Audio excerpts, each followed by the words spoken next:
She-Hulk, attorney at law. Female lawyer. It was like Harvey Birdman. That's exactly what I was thinking.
Hey, you dorks, this is Gunnar Hansen, Leatherface from the Texas Chainsaw Massacre, and you are listening to The Dorkening. Hi, I'm Brian Johnson, and although you probably accidentally stumbled across it and have no idea why you're watching it, you are in fact watching The Dorkening. Hello, this is Tom Kenny, voice actor, the voice of the Ice King on Adventure Time. And SpongeBob SquarePants. Ah, meow. Oh, Gary the Snail, too. Hey, guess what you're filling your eye holes and ear holes with? The Dorkening! Oh, I love the Dorkening. Very popular in Ooh. And Bikini Bottom. Hi, I'm Lou Ferrigno. You're watching The Dorkening. And you know what? You don't like me when I get angry, so don't get me angry. You better keep watching The Dorkening. Hey guys, this is Felissa Rose, and you're watching The Dorkening. Hey guys, it's Courtney Palm. We're shooting Death House, and you're watching The Dorkening. This is Anthony Michael Hall, and you're watching The Dorkening. Stay tuned. My friend's going to show you what entertainment's all about, baby. The Dorkening.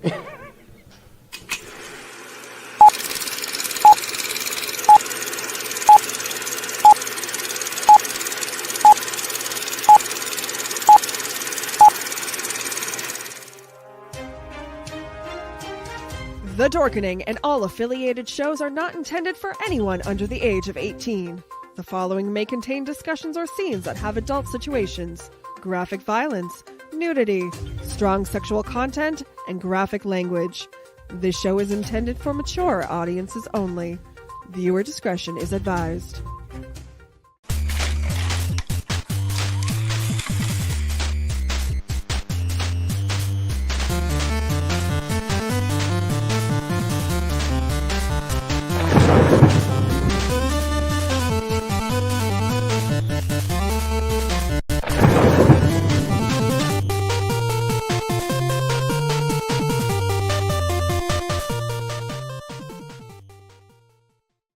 Rise and shine, my sinners. When Father Evil starts his day, he gets a little deadly. Deadly Grounds coffee has the richest, smoothest flavor you'll find anywhere. It's sinfully delicious. Once you go deadly, you never go back.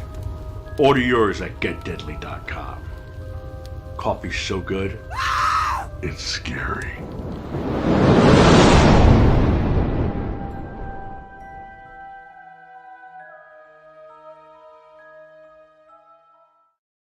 Hey, welcome to the Sorry. Whoa. What was that? I was finishing what I said before you cut us off for the beginning. Sorry. No, it's good. Sorry, If dude. I don't start us by like a certain time, we lose the stream. But anyway, my name is Leo. I'm the monkey behind the keyboard here. You are watching The Dorkening. We have an awesome show scheduled for you today. And Brandon, what were you saying?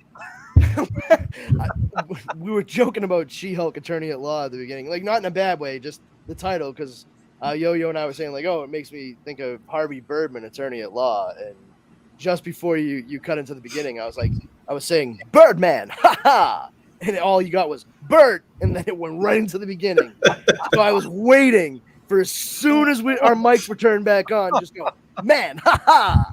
So that's what that was. But yeah, I mean, I'm doing great. I'm wearing my my Groundhog Day 12 shirt in late celebration of the anniversary of Monster Squad, which was last week, but we didn't have a show, so I wanted to make sure I brought it up in some fashion. Just happy to be here, talking about dorky stuff with you fellas. Yeah. Yo. Hey, everybody. My shirt isn't as cool as Rick Rubin, the Supreme. It's pretty cool, though. Yeah. I like it. Nice. Where'd you get that? Supreme. Oh, Supreme. That would do it. Steven. Hello, everyone. I'm also excited for tonight because this weekend is a big weekend for the network, and it's like the summer of Dork Tour 2022 because we have a big weekend for the network, and we'll get into that later. So, you're excited. Feel these nipples. Well, what Steven's referring to, we're going to be at multiple conventions this weekend. I know you said we'd get into it later, but we can. Well, technically it is later, so it is, yeah. There you go. So you're going to be at Retro World Expo. We are going to be at Maryland Pop and Horror Con, and Kevin's going to be at Sci-Fi Horror Fest in Vernon, New York. Yep. Yeah, I would have. If I had enough time this week, I would have made an awesome graphic for you to put up. It would have been awesome. I told you about it, but you'll have it for your live stream. But be an awesome souvenir shirt for everyone. How you doing, Sammy? Thank you very much, Leo. Hi, Sammy. You're welcome. I've taken on the job of doing that when, for the rare instances you're not here. Oh, really? Yeah, it happened like said that at all. You're full of shit. You've not. I have said that to my girlfriend. When? Reminds me of the time your cousin was kicked off that beach because she didn't wear half of her swimsuit. Which half didn't she wear? The left. Might have been during the live stream at Terrificon. I'm not sure, but it only happened like once or twice. It was that sounds right. Yeah. I may have been high or drunk. I don't remember. Or both. Why not both? Thank you, Sammy. You're the best. There's a lot going on. We're going to be having a special guest join us. Should be soon. Yep, and he has a very limited window, so we got to get as much as we can from him. Yep, totally. We're going to let you lead the way on that, Steven. So ask your questions when he comes on. Of course. Yeah, totally. So I'm assuming we all saw She-Hulk. Yep. I did. I don't like the fact it comes on Thursday, but yes. Yeah. I also saw. What the fuck happened with Wednesday is the new Friday Disney Plus? Really fucking pulled a fast one on us there. Like, all right, we were all geared up for Wednesday, my wife and I, and then I was like, oh, honey, I'm sorry, but it's Thursday. And she was like, you know what? Fuck you. Fuck everyone and all of your geek friends. This is your fault. Well, Thursday is the new Saturday, so also hitting the sarcasm button. Also hitting the sarcasm button. I saw all the fantastic responses people made about She-Hulk. Well, some people. I don't look at that stuff. Yeah, I mean, I do look at that stuff because I am a big fan. You ever go to the zoo? Enough said. I understand. Yeah. Like, you ever watch where like the little capuchins start to like rabble rouse with one another? and you're like, oh, they're adorable, but they're so stupid. They're just so dumb. I mean, they could be dangerous if we let them, but they're not. But they're so dumb.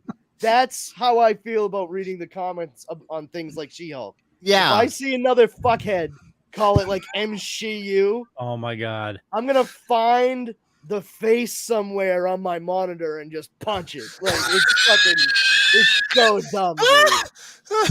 Like for real. Like some of these fellows have truly displayed the ability to stretch even greater than those of Mr. Fantastic from the Fantastic Four. It is fucking She-Hulk is just more liberal bullshit. Oh no, it is not. It's not liberal bullshit. It's a fucking character that they made the show. And here's the funny thing, like if you don't want to watch it, then don't. You know, like you can press the soft buttons on your remote. I know you're probably not like comfortable with pressing soft things with your fingers, but due to lack of experience, but just go ahead and not watch it. That's fine. I'm sure that Disney will be okay. They're still going to make the show. It doesn't matter. I enjoyed it. I did no too. problem. My wife and I both sat down and we were actually like, we were looking at it objectively. Dara doesn't know anything about She-Hulk, she does like Tatiana Maslany because of Orphan Black. Me and my girlfriend both enjoyed it. It was fantastic. Yeah, I felt it was a really well-constructed pilot. Good. Honestly. Orange is What's new? that? Sorry. Black. No. Tatiana Maslany is the actress who is playing Jennifer Walters. You're thinking of Jamila Jamil. I thought you said Titania. I didn't. Okay. Yeah, dude, that's so awesome. That show, Yo-Yo, yeah, Yo-Yo had said, he's like, oh, I love that show. Like, I saw him say it. I couldn't hear him, but have you seen the She-Hulk ads that they're doing? I think in like LA or something. No, because I'm in Massachusetts. No, well, it was some videos I saw today. So they had the big She-Hulk posters, and they had somebody dressed as the actress from Good Place. That's Titania, or however you say her name. Jamil. Titania. Okay. And she's going up to the posters and like painting over them and doing graffiti. It was hilarious. That's great. Yeah. Yeah, Tatiana Maslany is awesome. She should have won Emmys every single season that Orphan Black was on. And I'm not overstating that. Like, it's truly impressive what she did in the show Orphan Black. Like, I don't even want to say what it is. I just recommend you watch the show. If you like high concept science fiction, watch it. Like, straight up. It doesn't take place in the future or anything. It's very modern day, but let me put it this way, like high concept sci-fi / The Boys from Brazil. That's probably the best way I can think of to describe it. There is no Steve Guttenberg making his first appearance in anything in Orphan Black, so it does have that working against it. However, the rest of the series, absolutely fantastic. Yeah, she is just the best. Like, you watch that show, and I think you would honestly understand like why people like me, when She-Hulk started getting talked about, I was one of the first ones right there, like Tatiana Maslany. Like, for the love of God, it made perfect sense. I'm like, she's so small in stature, just as a person, that the shift from Jennifer to She-Hulk would absolutely be the dramatic happenstance that you want it to be. But aside from all that, the fact that we got the fourth wall break and we saw the character's reaction to it, as well as that was pretty cool, as well as Bruce's reaction to Jennifer. Like, I like how they mentioned the hand on the wheel because he brought that up before. Yeah, kind of like you don't feel like another hand on the wheel. It's like, no, Bruce, I don't have dissociative identity disorder, because that's pretty much what Hulk has. I mean, Doc Samson, when they made Professor Hulk back in the 90s, that is the root of why Hulk had like what, one, two, like 4 different personalities or something like that. You had Fix-It, Banner, Savage Hulk, and I think there was another. Maybe it was just 3. I think it was just the 3. But yeah, man, I this is a great segue for Deadpool to come in too. Like what he's going to be able to do with breaking the fourth wall. They've now established it within the MCU without having Deadpool, who's already done it in Fox movies, come in to have to like reinvent the wheel for himself. And it was done very cleverly. And I know that a lot of people are getting their fucking ball bags in a twist because, you know, Bruce was trying to explain to her through the lens of his own experience what it was going to be like having to deal with being a Hulk. And she explained through the lens of her experience why she deals with more that, you know, has had to deal with more on a regular basis. And the fact of the matter is, she straight up is speaking specifically to him. Like, she uses the word you. She's talking to Bruce. At no point does she say men or anything like that. And that's the funny leap that I see a lot of these folks jumping to, is like, oh yeah, she's talking about all dudes, huh? Like, we all blah, blah. And I'm like, she is literally talking to her cousin. But if that's how you took it, maybe reassess some things. The fact of the matter is, they both had valid points.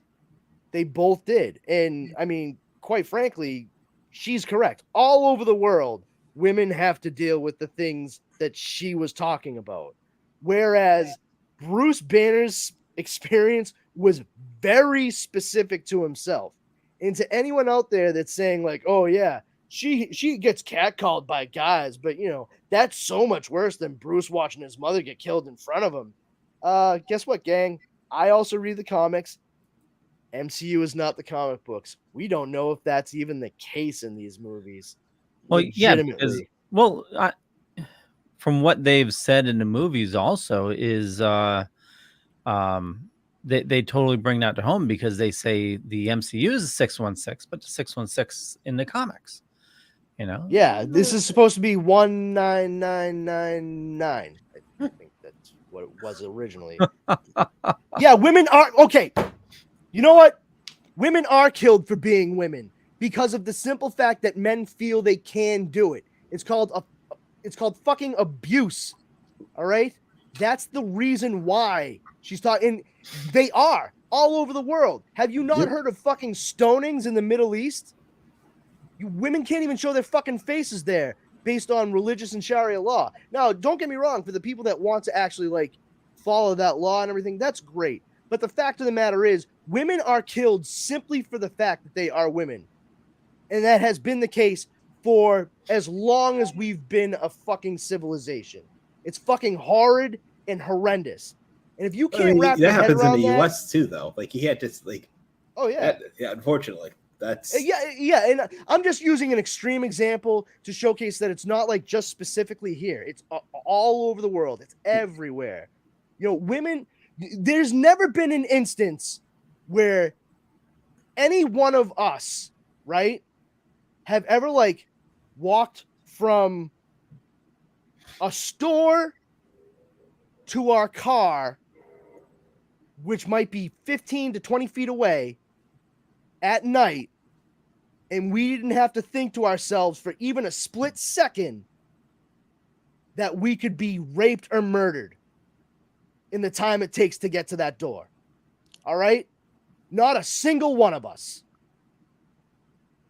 So you can knock it the fuck off with this, like, oh, it's a bunch of liberal bullshit. If that's the way you feel, don't watch it.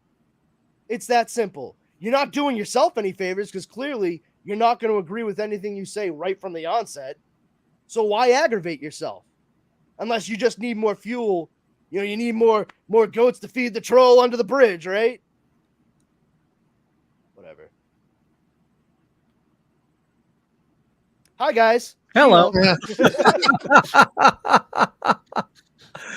Hey, Trey Engine Shorts, how's it going? Hey, Trey Engine Shorts. I saw you say hello. I'm sorry about that. I was ranting. I apologize. Thank you, Sammy. Thanks, Sammy. It's the trademark. I'm a Brandon snowflake Rant. asshole, gang. Show that shit. I'm a snowflake asshole. Well, It's already. that's fine. That's fine. Actually, it popped up. Yeah. Go get a life, dude. Just simply. Yeah, snowflake asshole. No. I'm not a snowflake asshole. I mean, unless you want to count the fact that like me and a bunch of my snowflake asshole friends will fucking rain down on you like a blizzard shithead. But you know what? Just go fuck yourself. You'd probably have a better time than watching another episode of She-Hulk. Yeah. Why bother? What did you think was going to happen when you said something on this, pal? Okay, well, let's try to liven up the discussion. Yes. Oh, actually, hold Speaking on. of which, We're getting our call. Steven, you're going to introduce him. Of course. Hello. Steven. Chris. How's it going, man? Good. How are you? Welcome to the show. Oh, thanks. I appreciate it. Am I live right now? You are. Yeah. Awesome. I'm doing good. Chris, that's Leo that you just spoke to.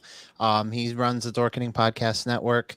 So we're going to get right out of the way. We're going to get this going because I know you got a jet. So we'll get this like 5 minutes tops for you. All right.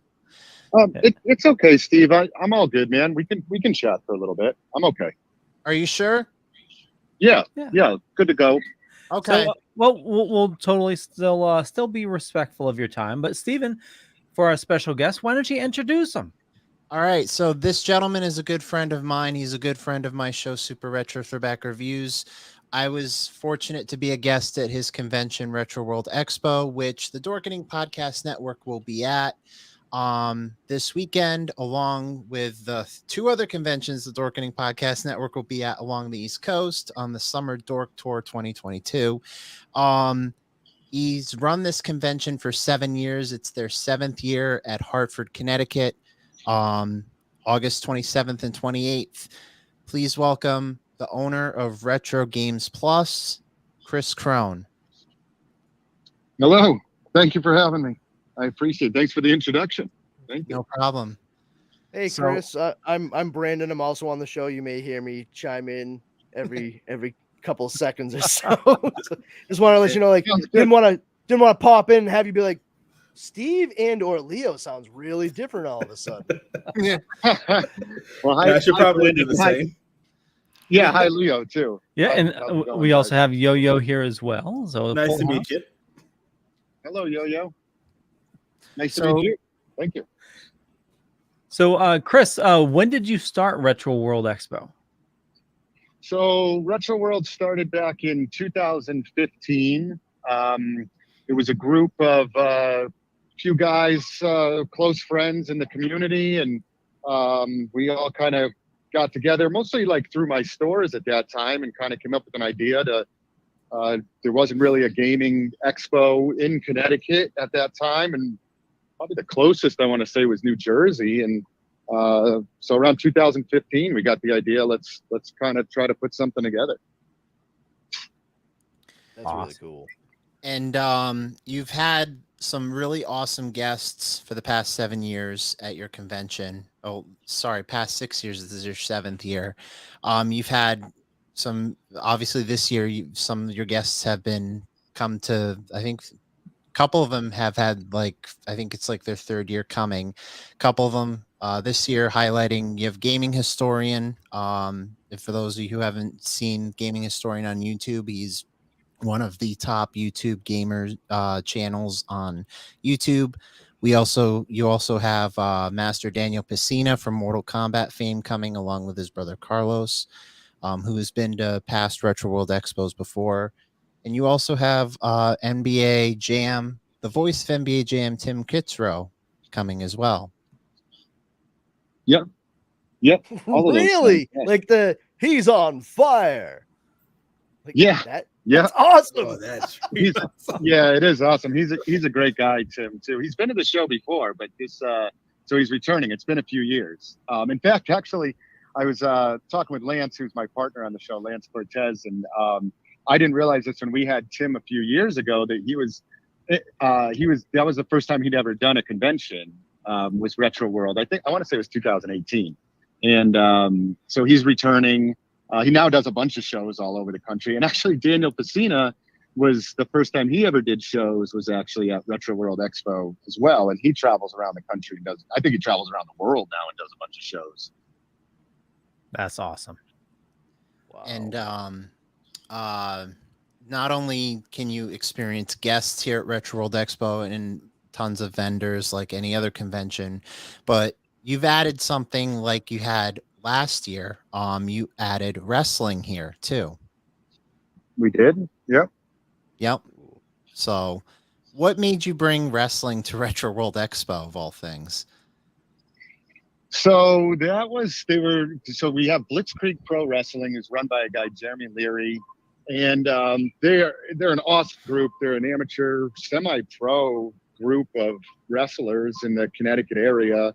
And I want to say it was last year. I think my brother-in-law is a big wrestling fan, and we kind of thrown the idea out there for a while, like about having wrestling at the show. And the reason being that it kind of goes hand in hand with the video games. I've been a wrestling fan since I was a kid, not as much now as I was when I was a kid, but it seems like the crowd for wrestling is kind of like it's developed into, I'm trying to think back when my dad watched wrestling. I feel like it was a different crowd than it is now. It's kind of been like adopted by like the nerd crowd, I want to say. Like we kind of like took it over. I think maybe back even to like the N64 days when like wrestling on video games became really big, it seemed like the video game kind of crowd and just kind of like took over and really became big fans of wrestling. So anyways, a few years ago or last year, we were talking, my brother-in-law, I mentioned him because he runs our Retro Slam, like N64 wrestling tournaments. And we started talking about, well, maybe wrestling would fit in. And I can't remember how I got in touch with Jeremy with Blitzkrieg, but we connected, we started talking, and we weren't sure how it was going to work out at first. We were kind of uncertain, like there was a little bit of skepticism. Is this going to work? Are people going to like it? Are people going to hate it? But we took a shot, decided to do it, and worked with Blitzkrieg last year, and it was an absolute hit. I mean, people just seemed to really love it. I loved it at the show. There was a big crowd for it. It adds a lot of excitement to the show floor. And so we were happy to have them back again this year. Yeah, it's definitely a good time. It's lots of things to experience at this awesome convention. One of the things you can also experience is free play arcade and pinball games. So if you want to experience the retro experience, you can check out like arcade games of yesteryear. Oh yeah, I just saw a Donkey Kong on the screen. Yep. You do have a Donkey Kong. All those machines, we actually accumulated those over the years. That was my partner Lance and I for 5-6 years. Like we used to drive all over the tri-state area picking up arcade machines. So we keep those housed in a storage unit year round. They just sit there, and then once a year they come out and see the light of day for Retro World, and then they go back into hiding again. Oh, that's awesome. Yeah. So, and Lance, my partner, is a big. He taught me a lot about arcade machines, so I can fix them up a little bit. He's a really good tech guy when it comes to arcades, and yeah, those are kind of like our babies. We bring out and put on display for a couple days. Oh, that's awesome. So speaking of gaming, what did you grow up with? What games were you playing? I am a huge Zelda fan. Oh. Yeah, I was born in '81, so I caught the tail end of a little bit of Atari with my dad, and then I kind of have vague memories of that, not very grand ones or great ones. And then I'm right there with you, man. No worries. Yeah, like I appreciate it for what it was, but my first memories of really like loving games is really, when I was around 5, getting my first Nintendo system underneath the Christmas tree and opening that up and playing, all the classics. I mean, Legend of Zelda, Mario, Metroids, Kid Icaruses, and if you had to ask me, probably my favorite game of all time, it's probably Legend of Zelda 1, because it was just mind blowing for me. And so yeah, I grew up in Nintendo era, loved all of that. Super Nintendo, probably my favorite system of all time, and still game today. Loved GameCube. Not as big of an N64 guy, but I was playing Mortal Kombat Trilogy today on N64, and I was pretty impressed with that. I think that's a pretty good game. And experiences with video games line up remarkably. yeah. N64, I felt like I missed it because I think I was in college at that point, and no, maybe it was high school. I don't know. There was a period of time when like gaming kind of just drifted away a little bit. I don't know if it was because girls and partying was going on, or I don't know what was happening, but just a small period of time. It was definitely like life that happened. Yeah, it's life. Yeah, it's like life kind of took over, and but I still game today. I have a son, and he's 13, and we game together all the time. And so now mostly a lot of newer stuff I'm still playing. Like just finished Elden Ring, and so yeah. Oh, nice. And now, are you from Connecticut? I'm from Connecticut originally, yeah. Okay. I was born, raised in Connecticut, lived here most of my life. I currently reside in California. Oh, wow. So I come back. My wife is from California originally, so we moved out there, and I'm opening up some video game stores in LA right now, and then I come back once a year for Retro World. I'm in Connecticut right now, actually. That's awesome. So I was a gamer myself growing up. Did you ever? There was a store in Old Saybrook, Connecticut, late 80s, early 90s. Actually, they went on till in 2000s. Called the Ultimate Game Club. Did you ever check that store out?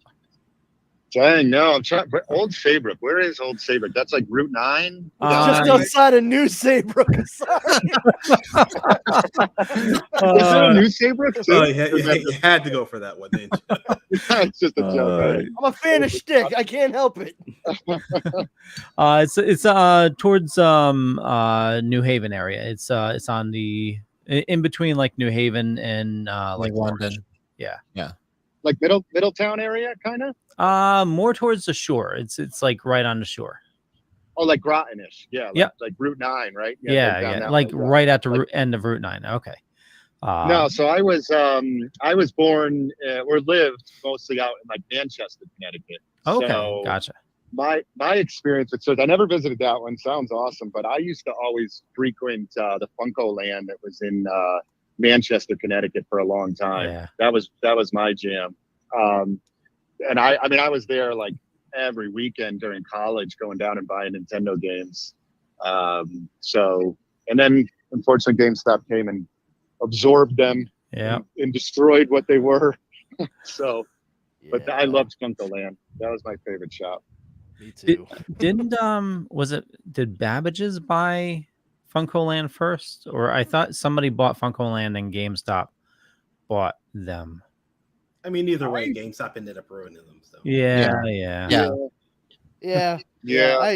I worked for GameStop. They ruined everything they touched. It was like the opposite of King Midas. Just whatever they touched turned to shit. Hey, I worked for them too. Oh, did you? Oh, look at us. Couple of cool guys having worked for GameStop. Yeesh. We can share a chapter in our autobiography, the shared book. It's been great. So Chris, the retro games market has really exploded, I think, over like the last year or two. Like a lot of collectors are entering the market, and the game prices have gone insane. What are your thoughts about that? So I really started like kind of buying and reselling probably back in like 2008.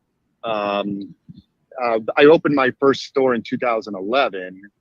So I've been doing it quite a long time now, and it has like drastically changed over the years, the last 10, 12, 15 years. I mean, in 2008, when I started buying and reselling, it was like there was hardly anybody selling on eBay. There was nobody going to flea markets like there is today, buying games. It was like a super niche collector's market. There always had been like video game enthusiasts in that community. But what it's evolved in today is like much different. One, it's become much more acceptable to be a reseller of video games. There was a period of time where, like, I want to say around 2011 when I opened my shop through like 2015, 16-ish, where like me being a store owner, like I was kind of like frowned upon by the community as like, oh, you're just a reseller. Whereas in the YouTube community kind of was that way. And like guys would come in and shop and were okay with me, like, because I had a shop, but I was not viewed upon kind of like fondly, let me say, as a reseller. It was kind of like this dirty reseller mentality. What I see today with the market is like being a reseller in video games is much more acceptable now. Like a lot of the YouTubers that I know have kind of just become resellers themselves. The entire community, like whether it's Facebook Marketplace or like even like some of our groups like NERG or, you know, a lot of the Facebook groups where people kind of buy and sell amongst themselves, they trade. The community, like a lot of other collectibles, whether it's comics or sports books, where like those I have been around a lot longer. Like comics books is probably the oldest one since like the 30s, right? Where like it's just generally like transformed into like, okay, there's collectors, there's people that buy and sell, there's people that grade. And like I think the video games just kind of had to go through some early stages where people are like want to keep it kind of like a small community thing, which is fine. I totally understand it. And I'm a player and hobbyist and enthusiast myself, but the reselling aspect of it is kind of, in my opinion, a part of like any of these communities because it just develops into that. Like these things become worth money. People want them. They find out which games are more rare. People get into grading, which I know a lot of people don't like grading, but it's kind of like where these collectible communities kind of like evolve into. Well, that's the next stage of it, right? Like this is really rare. Well, mine's rarer than yours because it's in better condition. Well, how much better condition kind of thing. So from my perspective as, you know, owning stores and obviously I'm okay with that. And then, you know, but the expo is a little bit different. It's not all about just reselling. We do have a lot of vendors, but I guess overall, like, that's my interpretation of it. Where it's at now. It's a lot different than it was 10 years ago. Yeah, so it just has evolved. It's just a little bit different, but reselling is a big part of it, you know. I just recently started trying to hunt down some complete in box Atari games, and I've been finding a lot of those are you know, fairly Fucking reasonable. Dinosaur. Sorry. But then I started looking into NES games, and definitely the complete in box is definitely the prices were just insane for those. What system do you think is the priciest right now? Do you think it's like Super Nintendo or Sega Dreamcast? Sega Dreamcast. Sega Dreamcast is up there. I mean, just to touch on Atari for a minute, like we have like a database of systems, which is actually tied into like video game price charts. So we get like current market values. Oh, nice. Stuff through my stores. But I went back recently and I was kind of doing some like price changes on the back end, and I was just looking at Atari games. And for Atari, like complete box games, there are some unbelievably like rare, pricey games for that system, which there's not a ton of collectors for it. But if you wanted to go after Atari games, like a complete collection or something, like holy mackerel, like there is some crazy rare ones like Air Raid, I think, and a few of those titles. But like overall, like I mean, things go in waves. Yeah, definitely NES complete and box stuff has always been pricey.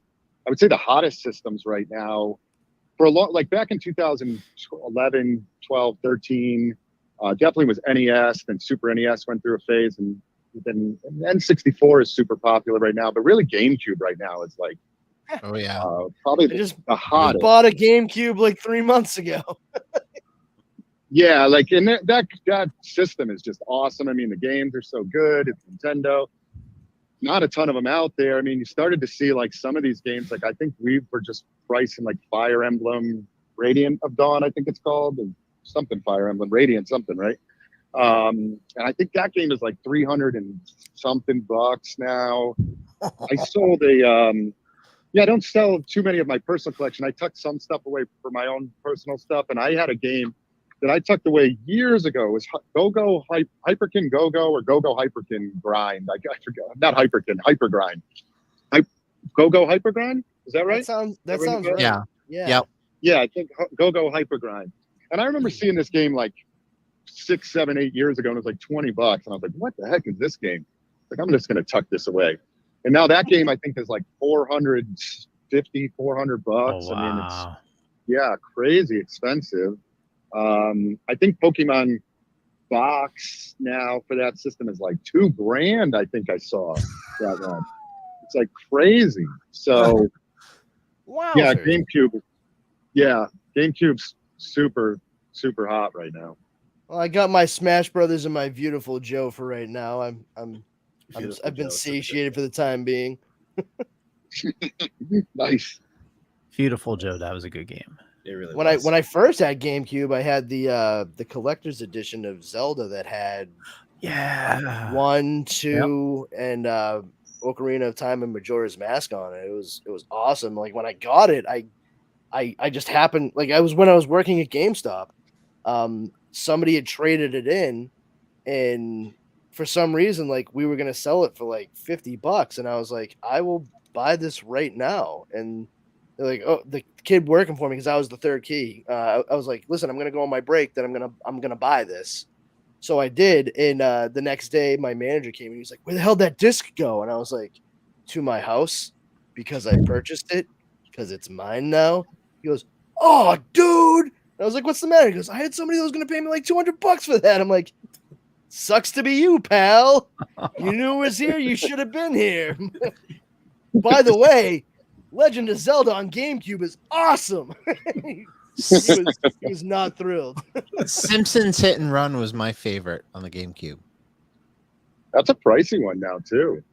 Yeah. I can't remember if it's for GameCube or PS2 or Xbox, but one of those three, that's a pretty pricey game now. I want to say like $75, $80 for that game. Man. Oh, wow. Jeez Louise. It's crazy to think back to games we had, and if we only held on to them. Well, that's, I mean, part of what Chris was talking about is, I mean, the fact that, for a little while there, how people were kind of like, putting their noses up at the idea of reselling. But I think what it is, you have to let that nostalgia point hit where it saturates people's desires for what they want to go back and play. It's like, oh yeah, like I like these new games coming out, but you know what? I had a lot of fun playing when I was like 12 or 13, this game on this system. And now that we've had enough history and systems go through, we're actually at that point where you're starting to see what the beginning of the collector's market was for comic books or baseball cards. You know what I mean? Like you had to wait several years before anything there was truly of worth. And I think we're starting to see that now, because like the amount of money I spent on a GameCube and 2 games was fucking redonkulous. Like not like truly exorbitant, but like looking at it, and I'm like, I think I spent almost as much on this right now as I would have in 2002. And that's what I like about retro game conventions, is because you have, like Brandon said, with comic books, you can get them at Comic Cons. With there's a certain convention for certain things. And if you're into the game collecting, like me, like Leo, like Brandon, Yo-Yo, I know, I don't know if you into the game collecting or more. I was. Okay. And then horrible story about how I lost all my Atari games. I had like boxes upon boxes. Leo would have been very happy. But yeah. Oh man. So basically, long story short, if you are into the game collecting, this is the type of convention you can go to. I have personally, in the 7-year history of this convention, I have found some awesome games at a reasonable price, and I have systems I can test them out, and they're mint, they're gold. They're at a reasonable price. Depending on your budget, you can get budget pending, you can get like a boxed NES if you want, or you can get a regular unboxed Super Mario World. You know, it depends on the vendor. If you're really feeling saucy and you want to see Tim Kittro this weekend, you find a dust off your boxed NBA Jam, have him sign it. You know, there you go. Yeah. They will be there signing stuff, yeah. And they're Daniel Pesina and Carlos, the Mortal Kombat guys. They'll be signing stuff too. So yeah. And you're gonna have Steve Levine there as well. Steve Levine, yeah. He drew. He was the artist for the cover of Teenage Mutant Ninja Turtles. I know that, and I think he did a bunch of other Teenage Mutant Ninja Turtles artwork too. So yeah, and Teenage Mutant Ninja Turtles 2, I think, the arcade version. Well, good, the good one. Well, they also brought him back to do the cover for the special edition of the new game that just came out. Oh, which one's that? What's the Shredder's new? Revenge? Yeah, Shredder's Revenge. Yeah, released. Oh, on was all that the, like who? It was like a throwback to like the Turtles in arcade game Time. style and Turtles in Time. Oh, no kidding. Yeah, it came out across like all the next gen platforms right now. Switch, Did it get a One, PS5. physical release or just digital? It was the physical that he did the cover for. Oh, I hadn't seen that. I'll have to look Yeah, that but up. they did do a physical release alongside the digital, and there's already Steve turned us on to where we could find some cool like collector's sets and what have you. I'm sure Chris has heard of limited run games. All right, well, I'm not trying to like throw the name out there. We're talking about Retro World Expo. Son. Oh yeah. Yeah. But yeah, and I'm waiting on that to be delivered. So Nice. that's fun. I think when we had him on, he mentioned that he's at the next few cons he was gonna be at. He's gonna have prints, I think, of that cover. Oh, you guys had Steve Levine on? You Yep. talked to him? Yeah, we had him that's on. awesome. We had him on. I think about a month ago. Yeah. And we had Master Daniel Pesina on like 2 months before that. You had him on Still Toking With, and I had him on my show not too long after that. So that's cool. Yeah. Well, I know we are running on time there, Chris. If there's something about Retro World Expo that we have not covered, what would you like people to know? It is if you've never been before, it is a really awesome show. It definitely is themed around video games, but we've tried to incorporate like a bunch of other things at the show. The basis of it will always be video games, I think, like retro gaming. But the wrestling we have a massive big TCG trading card tournaments. These guys, Imperial Gaming, they come in, they're out of Connecticut. They run Yu-Gi-Oh, Pokemon, Digimon, MetaZoo, which I'm not a TCG guy. I don't even know what MetaZoo is, but they run MetaZoo. So they run, and those are like big tournaments. I mean, they have $1,000 pot giveaways. They give away a couple cases of some like Digimon cards that I think are like $1,000 each. So that's a big tournament these guys put on. So if you're into trading cards in tournaments, Magic, that's there all weekend long. We like to have a big esports aspect of the show. So we have Game Underground out of Massachusetts. They come down and run all our fighting tournaments. Of course, Smash is the highlight of that. But there's also I know this year they're doing for the first time like a Tekken 7 World Tour circuit. It's part of the World Tour, which I'm not even sure what that means. I assume it's like a qualifying event for some bigger Tekken tournament somewhere. So we have that, and they run a bunch of other fighting games too. Mortal Kombat 11, Super Street Fighter 5. We have the Tetris World Championship guys will be back again this year. They run the New England Tetris qualifying event. So that is basically old school Tetris on NES. You compete for high scores. The winner of that gets $500 and flies out to Portland, the Portland Retro Gaming Expo in October, and they have the main championship out there, which I've been to. That is unbelievable. These guys playing Tetris. It's crazy watching that. Yeah, if you guys get a chance, if you're going to be there over the weekend, go check out like these guys playing Tetris, and just see how good they are at it. It's ridiculous. It's Oh, crazy. It's like a whole other level. It's just insane. You watch them play, and I'm like, that's what happens, Leo. You Yeah. finish lines, and then you go to like the next level, and it gets a little faster. And then- Never mind. I get it now. and then you start walking the grocery aisles and you start seeing Tetris in your mind. It's crazy. Man, I worked as a package handler for UPS for 2 years. I used to have to pack the backs of trucks. I did that too. I lived Tetris game, man. Exactly. I did it Tetris. Yeah, that was real life Tetris, man. It's exactly what it was. They came and inspected your wall, and it had to be like perfect. They'd be like, Yeah, exactly. Yeah, they'd have to they would come in literally and slap the wall you made to make sure that it was solid. It was perfect. I know, and it was wall after wall after wall. I did that for years when I was in college. I used to do that. Yeah, I was in my 20s as well. Yeah. That's the only time you should do it, because otherwise you would die. It is brutal. Oh my gosh, it was 110 degrees in those trucks like all summer long. Yeah, our experiences line up very eerily, man. Yeah.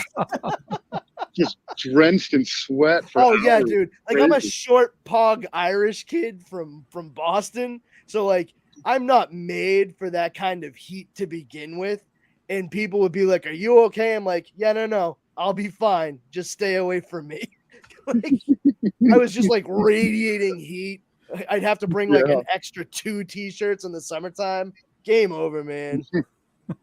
Yeah, big Tetris. So the Tetris stuff is awesome. I mean, that's really glad to have those guys back. And then other things we have at the show this year, of course, all our guests and panels. There's panels all weekend long.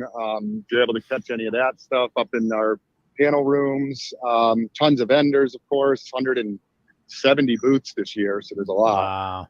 Wow. And then a couple other cool things we do. We have game shows that come every year. Those are really fun. They take people from the audience to compete in that. They run like Super Millionaire, and it's all video game themed, like questions and stuff. And they run Press Your Luck, really fun. We have a new one this year, which is kind of going to be an interesting thing. It's a dance group, like the Jabberwockies kind of dance group. They're coming and doing like a 90s synth theme, like dance theme on stage. So that's a little bit different. That should be cool. And what else do we have? Cosplay contests and our auction. We do a big auction too.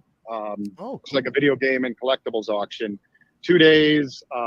It's all the items are all consigned by attendees and vendors. So if you have anything you want to sell, you can bring it to the show.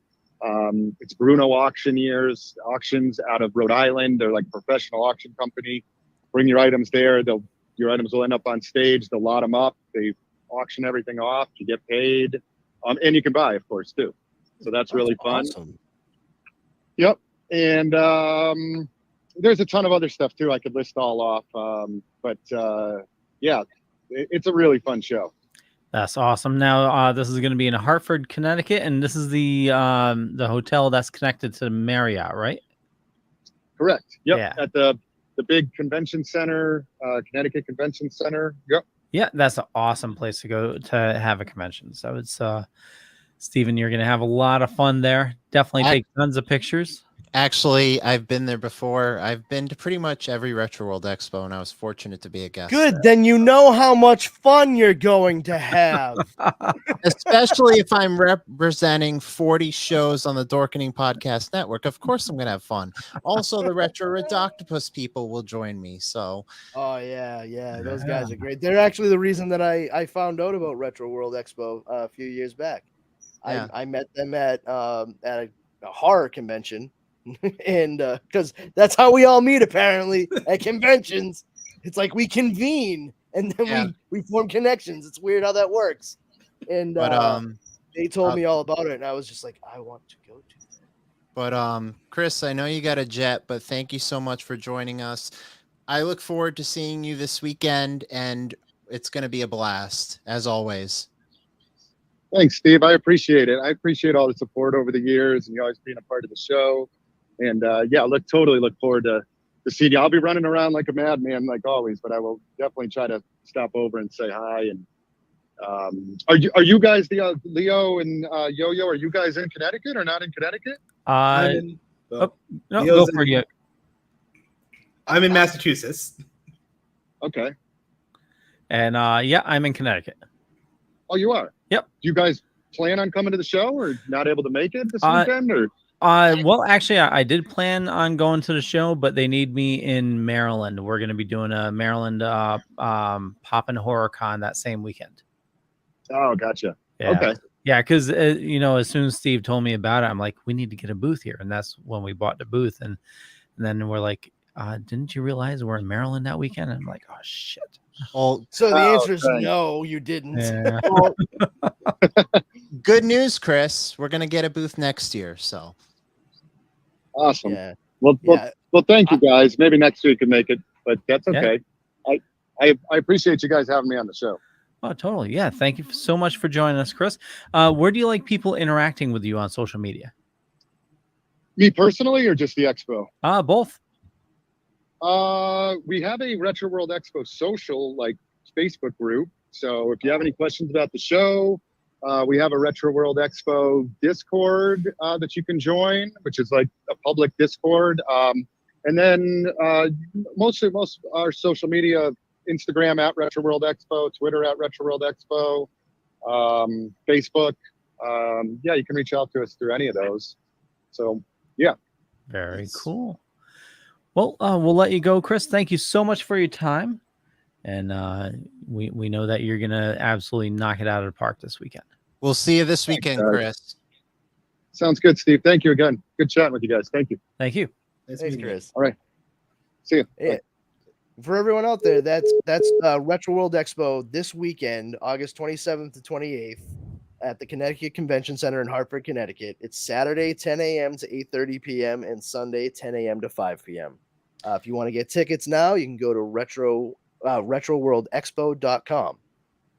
And there's so much to check out. Like Chris and me have been saying, I've been going there every year, ever since their first convention at the Dome in Wallingford. But it's a fantastic convention. It's a big upgrade from their first convention, their first venue that they were at. Like I said, I was fortunate to be a guest there one year. So much stuff to check out. Like Chris said, there's the Tetris World Championship. So if you are a master of Tetris and are the FedEx guy that likes to pack stuff in the truck, or you like looking at the floor of the grocery aisle and think of Tetris in your head, then that's for you. If you're, Tetris saved my butt in the 1990 Nintendo World Championships. What? I mean, I understand the words you said. I just don't understand how they make sense strung together in that order. Well, Leo, I know you're going to be in Maryland this weekend, but when we have the booth next year, maybe you can qualify. Oh, maybe. I was in the 1990 Nintendo World Championships, and I was a semifinalist for Connecticut. And I was doing great, and actually, no, I wasn't doing great. I was behind. I was doing great in my mind. But I remember getting to Tetris, and I'm like, I know this. I was like the scene from Jurassic Park. I know this. And I like killed it at Tetris. And but then I made it to the big screen, and then I absolutely choked. It happens, man. You see, Slumdog Millionaire your way through it. Yeah. But there's where you got though. Definitely get your tickets for Retro World Expo, and I will be running the Dorkening Podcast Network booth on behalf of the Dorkening. Retro Redoctopus guys, one of the 40 shows on the network, will be there with me. We have a raffle that we're going to be doing. Tom from Deadly Grounds Coffee has been kind enough to throw in a digital gift card. Perfect for all you caffeines out there. And then I have a Super Retro shirt I'm graciously throwing in, and I managed to snag a Dorkening shirt from Amazon. It's only been worn 3 times. Probably by Jeff Bezos. But yeah, if you want to maybe Retro Octopus might throw a shirt in. They're still waiting on theirs. But yeah, if you want to participate in the raffle, definitely come by our booth. I think it's booth 155. And if you are a podcaster and are at Retro World Expo and want to join our illustrious network, come see me or come see the Retro World Octopus guys, and we'll hook you up. Apply to join the network. Apply to join. That's what I mean. And you know what? Your other job there, Stephen, which is very important. I know you told me a few months ago, but you need to float me some money if you want me to buy you something. Whoa, guys! wow, Is this wow, about wow. video games or cocaine? I just started another job because that's how broke I am. Hey, while you're in Hotfit, I need for you to pick something up for me. All right, I'll give you the money when you get back. You're good for it, right? Okay, good. I'll break out the Apple Card. God damn it. Leave the game, take the cannoli. He's like, Steve comes back. He's like, wow, yeah, that's a lot of foot powder in a bag. Like, yes, Dr. Scholl's. Very good, Steve. Give me the bag. You didn't smell it, did you? No. Good. Yeah, Sammy's watching this. She's gonna kill me now. Sammy, that's why I hold on to the credit cards on. Just responded with a fucking stack of bills. All right, like, oh look, it's Sammy's favorite amount of money, a wad. No, she's flat broke like I am. That's her sign of our money going. Yeah, out so the that window. explains why a wad would be her favorite amount of money. I mean, it's mine too. I get it. No, I wouldn't ask you to float me anything, Steven. So you're good. What I mean, what are you having him search for? Is it He didn't even go into detail. We'll talk about it after the show. Oh no, I was just gonna say if you see a Dragon Warrior complete in box for a very reasonable price, which you probably won't. Yeah. Or an ET complete in box for a very reasonable price, but you won't. That's like finding the Holy Grail. When you see the price of that ET, you're gonna be like, "Oh." Yeah, I know. What sucks is I saw a friggin' Dragon Warrior complete in box at a convention, and it was actually Retro World Expo's booth, and I saw it was like $25. I should have bought it. Yeah, way to go, knucklehead. Yeah, so it happens. I mean, it does. So sometimes that works in your favor, sometimes it doesn't. Like that's how I ended up getting a Neil Gaiman signed copy of Miracle Man number 23 for like $10. And the guy realized he put it in the wrong spot with the wrong tag, and he almost had a fucking stroke. I was like, no, $10. And he's like, fine. And I was like, thank you, Boston Comic Con. Not Fan Expo, Boston Comic Con. It was one of my favorite places to go. Before it went corporate. Pretty much. I mean, it was great because like you just go on a Sunday and everyone just wants to like get rid of shit. So you start thumbing through everything and like, good, just thumb through it. Find whatever you want to buy and give me money so I have less to bring home with me. And this guy had already started shuffling stuff around, and he put the Miracle Man in the exact wrong spot. I didn't see him do it, but I could tell that it was stuff that had recently been moved. And so I was just like going through, literally looking for any of those books. And there it was, Big as Life and Twice as Ugly. And I was like, huh. And I start pulling it around. I'm like, and it was signed in metallic gray, like silver marker on the front cover by Neil Gaiman.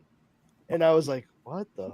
And there was a little thing on the back that said signed in whatever the date was. And I was like, what? Here! I'm like, oh my God, that's like $100. And then I looked closer at the price tag and I was like, $10? I'll take it. I'll take it right now. I'll take it. You know, I'll even give you $20 for it. I don't care. Just take it. That's what happened to me at a couple Retro World Expos ago. I found, now it's the Japanese version of Earthbound, but it was called Mother 2. That because in Japan they call the Earthbound series Mother. Yep.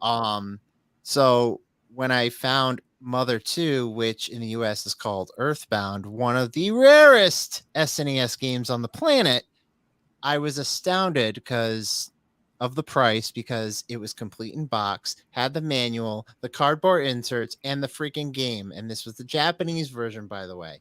I thought it would be quadruple the price of what Earthbound calls for, and complete in box, which is like over $1,000. No, $60. What? Yeah. So, hey, And then I still should have said to this guy after I bought it, I was like, you really should be kicking yourself in the ass right now, but I didn't. I don't want to say that. You don't do that. You just say, I'll take it. Yeah, that's what I did, exactly what Brandon did. So, yeah. But I looked on eBay. just slap down twice the amount if they fucked up. Like, I should have just slapped down and told him, like, thanks, man. I got it. I Good. looked. Thank you. I looked on eBay, and it was the best investment I ever made. Wow. Jesus Christ. It was the best investment I ever made. What about that chance to buy Microsoft stock? Nope. This was it. Or that Bitcoin that you had when you were buying pizza. Fucking Bitcoin. Or part of that GameStop stock. I dumped Bitcoin and Dogecoin, Shiba Inu, fucking faster than a hot potato. So I could see it coming. I'm like, all right, I'm just gonna cash out.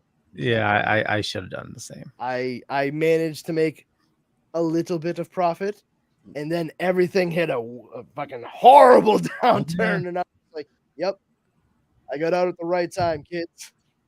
I'm still getting notifications in my email. I'm like, wow, like that old, you could go down that far. like that old guy in Trading Places. Sell. So, funny story about Bitcoin. Like way before, like I even like fully understood what the hell it was. 1 year, my father got some as a Christmas bonus. Oh wow! They just like that was his Christmas bonus, like just a bunch of Bitcoin. Before like the price went up. That's what it did. Like years before. Did he like hold on to it till it got hot and then? Oh, good for him.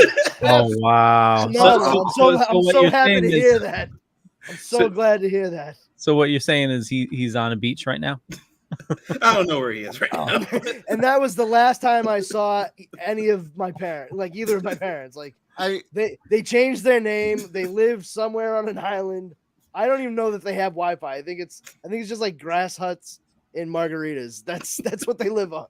I could do one better. My sister, when she was young, had some Disney stock, and this was before they bought Lucas and they bought Star Wars before and they Marvel. bought Lucasfilm and Marvel and so that's everything. That stock, that baby that lives in the house down the corner. Yeah. That stock is doing well. Sorry to break it to you, Stephen, but Bitcoin still wins. It's up there, at least. I'm not saying it's a bad thing. I'm just saying, I mean, Bitcoin is is a bad thing for me because I'm envious of my sister. God damn it. Hey, you want to talk envious? I mean, I got a large amount of money recently due to some unfortunate circumstances within my family, and used a large portion of it to pay off the last $13,000 of my federal student loan debt. Oh no! Bum. Thanks, Biden. Hey, but honestly, like, it kind of sucks, but at the same time, there was no guarantee that this was going to happen. Oh, yeah, totally. Right.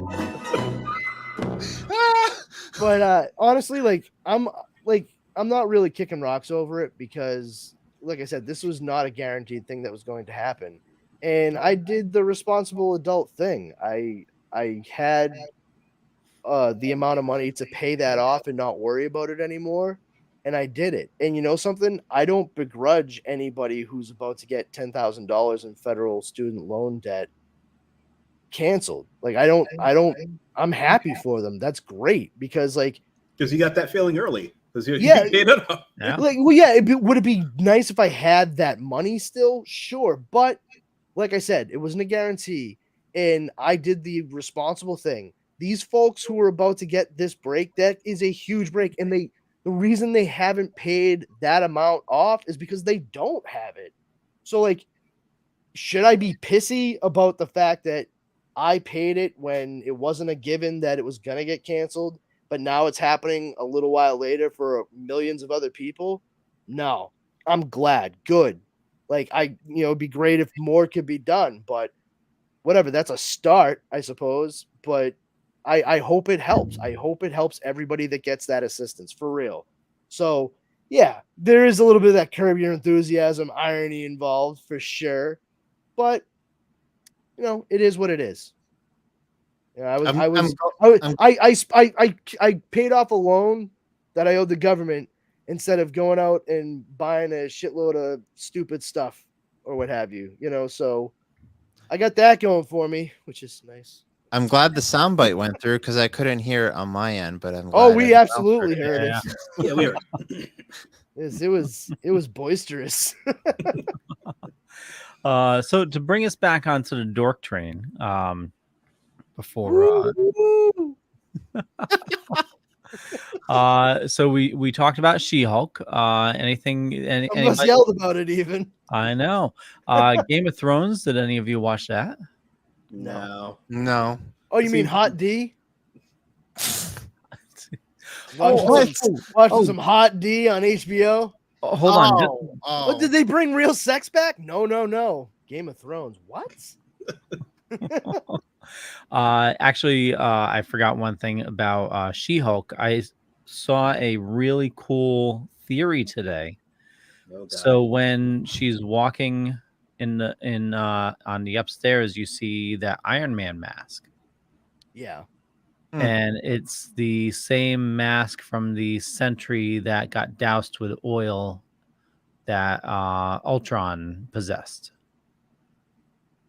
So the theory was maybe Tony and Bruce were spending their time there trying to recreate Ultron. Oh, that would be marvelously stupid. Yes. Yeah, Yo-Yo and I are on the same page here. Wow, for two really smart guys, you sure are pretty fucking dumb. Well, they said most likely because they spent that time during the blip together. So, I figured, like he said, it was just building the lab and yeah.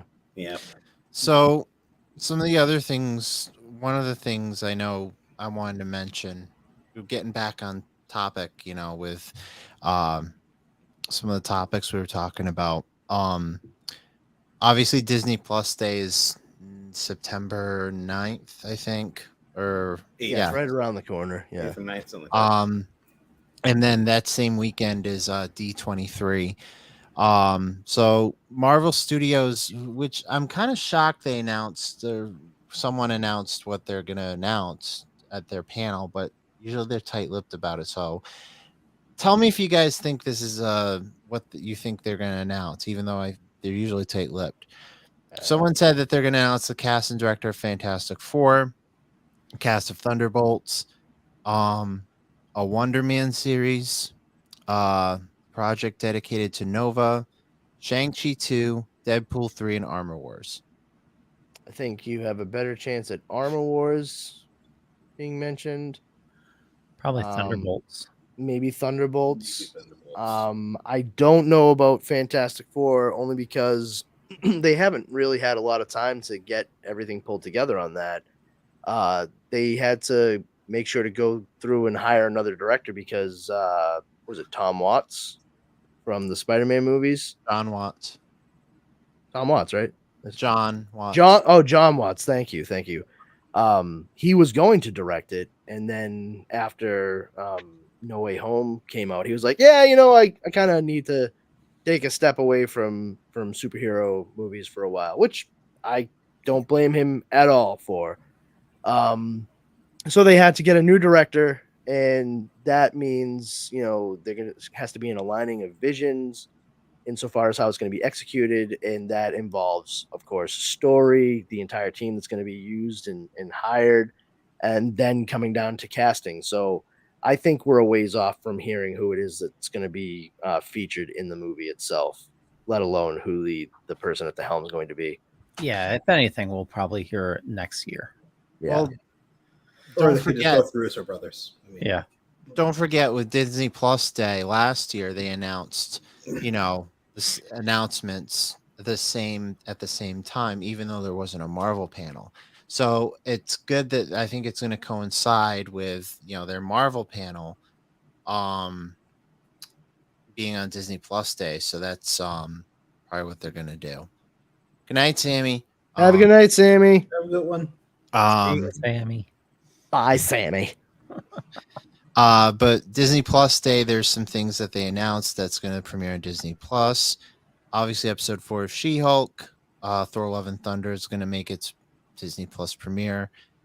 There's a Obi-Wan Kenobi special. It's not like a special; it's more of a behind the scenes. Yeah. I forgot the name of it. Jedi. The Return, A Jedi's Return. Yeah. Which, I really am excited to check this out. I don't know if you guys saw Light and Magic, which was like a 6-part series on Disney Plus, but it's about like ILM, how it was made, how it started, how revolutionary it was. They talked to some people from ILM. I don't watch the docu-series on Disney Plus that much, but I thought it was really interesting. I don't know if you guys saw it. I actually do think I have it on my list, but I just never got around to it because I never think to open up Disney Plus when there's not a new Marvel or Star Wars thing on it. Yep. Yeah. It's like I got Disney Plus a few years ago when they were saying like, oh, you can get 3 years for like 130 or 140 bucks. And I was like, yeah, I'll do it. Why would I say no to that? So like I'm paid up on that through like November of this year. And quite frankly, like there's not a whole heck. I'm like, I've gone through a lot of it. I'm like, oh, that's right. I'm not a fucking 10-year-old. Like, I don't care about most of the shit on this. Like, I don't care. I will say, and I mentioned it before. Like, my wife and I did watch Gravity Falls on Disney Plus. Good show. It is. It's excellent. I watched that. And I watched it at the behest of Justin Cooper. And little did I know when he told me to watch it, like we got just like a couple episodes in and I was like, what the fuck? This is like Twin Peaks for children. This is insane. Because I'm a huge Twin Peaks geek. And yeah, we absolutely loved it. Like I bought Dara all the Funko Pops of the characters from the show, which, this was a few years after the show had been over and done with. So that wasn't a cheap birthday gift. But yeah, like it was such like the most fun I've had on Disney Plus. I've tried watching through other things, and I'm just like, I don't care. I really don't like. But I keep adding stuff to my list because I do go through it. I'm like, ooh, this might be interesting, and then I like remember I have other streaming services, and then there's more interesting things there that I want to see, and that's just how I live my life. I have one thing I can remove off my list. I finished Breaking Bad. It was literally, I finished it 24 hours after Better Call Saul wrapped up. Sounds like you timed it very well then. I may have had a hand in that. I mean, I may have did that on purpose. I was going to say, I hope you had a hand in it. You were the one fucking controlling when you watched it. Oh, what he didn't tell you? What is it, like a Clockwork Orange situation? Yeah, I was going to say that. Straps you down and like... Watch the show, Steven. Like, no, it's I can't see any more blue meth. No. I would very much like to see that. He walks out of the room and says it's time to cook. Oh God, no! Why'd they put the bike lock around his neck? I mean, to be fair, unfortunately, I had to cancel my Netflix after that because it was getting up there in price. And well, me and my wife did the same thing this weekend. We went through and trying to save some money, and like went through the channels, like, we don't really watch this. Why subscribe to it? Yeah. We unsubscribed to Peacock. Yes, I was paying for Peacock. Well, first of all, I pay for Peacock too, but that's like $5 that I pay to keep ads off of it. So you one of two people who subscribe to it left. Yeah. Well, Peacock, Paramount, my Skinwalker Ranch, Discovery Plus. Yeah. Plus is so hot right now. Wait a year. It'll be back on HBO, Oh, yeah, Discovery, whatever the fuck it is. And Hulu. We canceled Hulu. So I did that a while ago. Hulu is actually like my main service. That's actually how I watch TV. So like that's fine with me. We have Xfinity, so we automatically get Peacock with our internet service. And I just bit the bullet and I was like, you know what? I'll pay $5 to get rid of ads. I'm fine with that. Tom, I'm gonna renew my Netflix when Stranger Things season 5 comes back, and then I'm officially done with Netflix. I have another account. I can sign up for a free trial. Steven, what cell phone service do you have? AT&T. Ah, damn it. Yeah. All right. Well, because if you're a T-Mobile or Sprint, you can add it to your account for free. Should have said that to my girlfriend 2 months ago before she switched to Xfinity Mobile. So, who's Superman's enemy? Luther. Okay. Luther. All right. Luther. Luther. That was very well done, Leo. I was like, what the fuck is he Oh, I understand. Because I'm smart. I understood. Did you happen to check it yesterday or today? No, I have not. Brandon specifically. Did I check it? Yeah. I think because yes, because of certain doggies and stuff. Yes, I did. Ooh, it's a league of pets who are like super. It's great. Oh, okay. Yeah. Yeah. It's I actually haven't watched it yet, but I did see it because I was like, oh, that came out today. Let me go check on my good friend Mr. Pluther. You're a diseased maniac, Pluther. Now show me the movie. Good. What, you think you could hide it from me just because it's in a lead box? Ha! And then I opened it up and it was kryptonite and I slowly started to die. He kicked me into a pool. And as I was drowning, I asked his curvaceous assistant to save me instead. Her name is Dara Emschweiler. I mean, Eve Tessmacher. Nope, sorry, wait. That's part of the plot to Superman the movie. That's not what happened at all. I checked and it was there. That's what happened. So, I get confused. Like, am I the only one that's hearing I need a hero, or is that just theme music that's playing in my own head? No, just me? All right, just good. You. Just you. That's fine. I can live with it. I'll just turn it down. Whoop.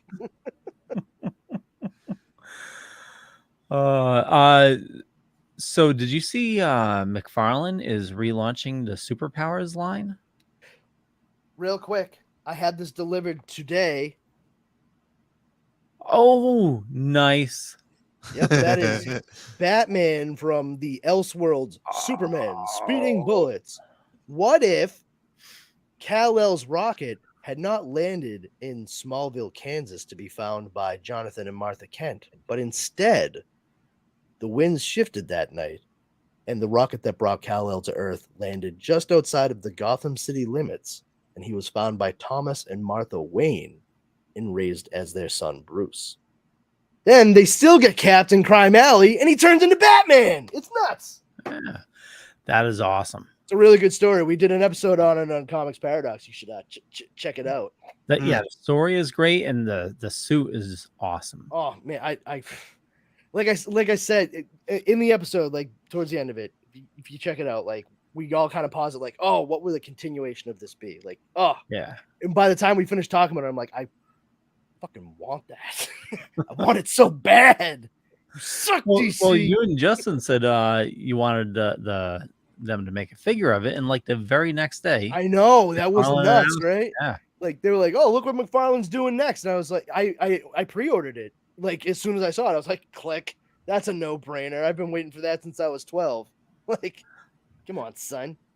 I have a McFarlane designed figure that just shipped. I was going through my bank statements and I saw a $33 charge from Entertainment Earth. I'm like, what the fuck did I order from Entertainment Earth? That's You the know best. that So- happened to me like 2 years ago. I had it. I bought something from off Entertainment Earth, and they didn't charge my card until like a year ago. I happened to pre-order. That's my mistake, is I pre-order shit and forget about it. But I pre-ordered this. Good job, dude. I know. Just put it in your calendar on your phone, man. Well, you know, a lot of these toys you pre-order, and it's like, oh, we'll. I Get mean, when you pre-order it, for like, reminding oh, me. it's Holy supposed to come God. out. It's supposed to come out then. I'll put it in my calendar right now since I just pre-ordered it. So anyway, I pre-ordered it in February. I think his memory. Yeah, no. It just shipped. You know those Funko and comic boxes? Oh yeah. The McFarlane cover. What did he do? Year one? Yes. Yes, that Batman cover. The McFarlane year one cover. Nice. Nice. With a new mold of Funko. Ooh. What'd you forget, Steven? So you guys were talking about pre-orders before. You realize you just pre-ordered the Metroplex from whatever it was. Never mind. No. Yeah.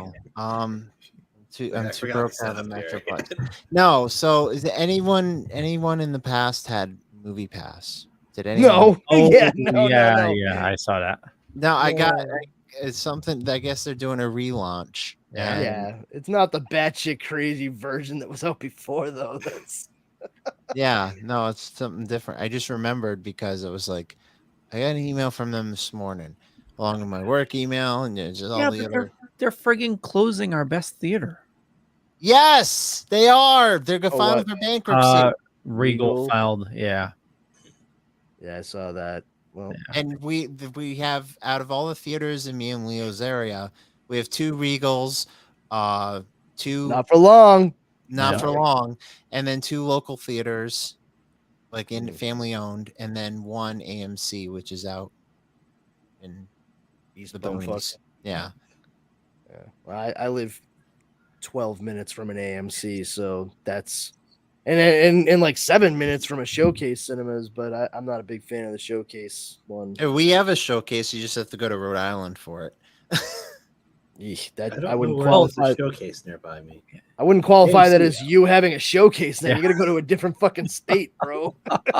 Yeah, I was about to say, then technically everybody has a showcase. All we have to do is go to Rhode Island. Yeah. I said the place was minutes away. I didn't say how many minutes. Yeah, it's 219 minutes away. It's longer than the fucking movie you're gonna go sit down to watch, but Yeah, pretty much. totally worth it. Why? Because it's a movie theater. I got nothing else. They show movies there. Oh my god, I saw a god awful movie this weekend. Bodies. Yeah, so the guys from Dark Discussions, they have a meetup every year. So they in Mystic, Connecticut. Yep. And they asked me to go to the movies with them, and I saw they're horror guys, so they wanted to see the horror movie, Bodies, starring David. And just one bodies won't do. Well, it's apparently there's this new game that the kids play called Bodies, which is like werewolf. Okay. What kids? It's like a horror comedy of sorts. It's not even a comedy. Oh my god, they threw in the guy from Unless you SNL. include it being laughingly bad, I guess. Pete Davidson. Yeah. He's dating Martha Stewart right now, right? That's what I thought. disgusting. What? Yeah, there's some rumor that he's dating Martha Stewart. Matter of fact, there was a picture recently, and they're like daintily holding hands where they thought people couldn't see. Okay. It's now time to play. How fast can we Google this? Well, So- that's fun. Now my penis is just for show. Oh my god.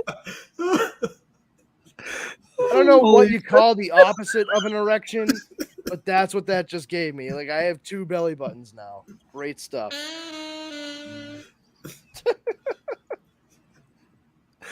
Oh, he's got 2 innies. That's cute.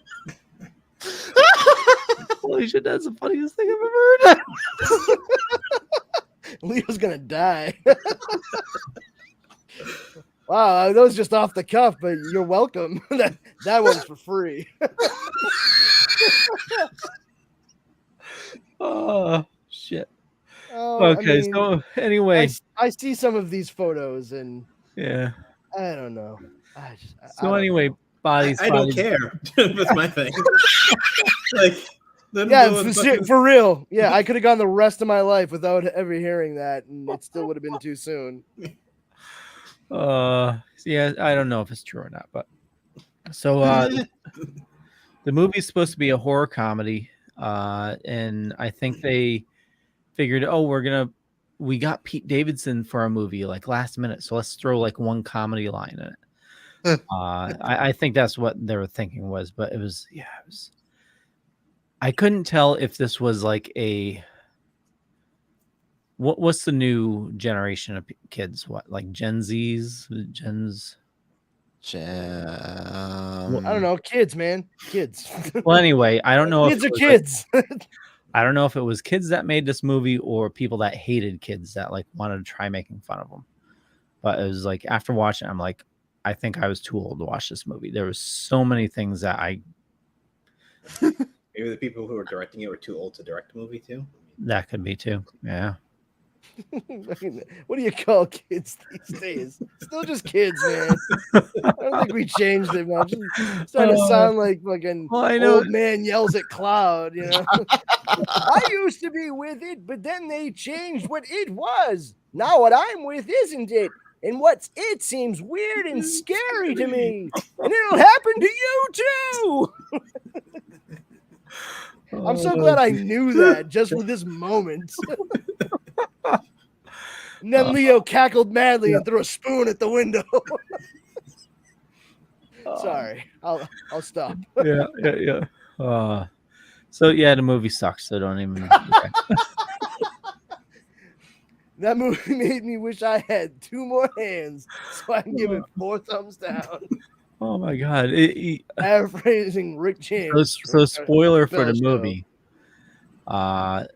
It was Pete Davidson's character is like trying to do a TikTok video with a knife and ends up like killing himself. By accident? By accident, and all the he just realized it was Pete Davidson. So it's like, I don't deserve to live. Somebody help! He's trying to kill me. Pete, you're holding the knife. What the fuck are you doing? I don't think he's gonna stop. I don't think this is a joke, guys. All right, Pete, stop. We gotta shoot the scene. No. I think he realized that he got paid less when he realized he was going to be killed the first 2 minutes of the Suicide Squad. I think he actually was in it because he knew he was going to be killed in the first 2 minutes of Suicide Squad. Yeah. Believe it or not. He's like, I'm not good enough of an actor to be in this whole thing. I think it was his death that convinced him to join. Like James Gunn was like, listen, you're only going to be in for a couple minutes. You're going to die like right off the bat. It's like, cool. Pete Davidson was like, nice. Make it cool. Can we make it gory? All right, cool. If you missed Game of Thrones, it was actually pretty good. It has promise. Starbucks cup was in it this time. Actually, there wasn't a Starbucks cup, but apparently one of I have a vanilla frappuccino for Dracarys. A monster can? Did a monster can make the shot? Vanilla frappuccino, Dracarys. I read a story today. Apparently, one of the actors kept on trying to get a Starbucks cup in one of the scenes. I mean, you guys listened before. Yeah, I know. I can't say that if I were not there, I would not try to do the same thing were I one of the performers.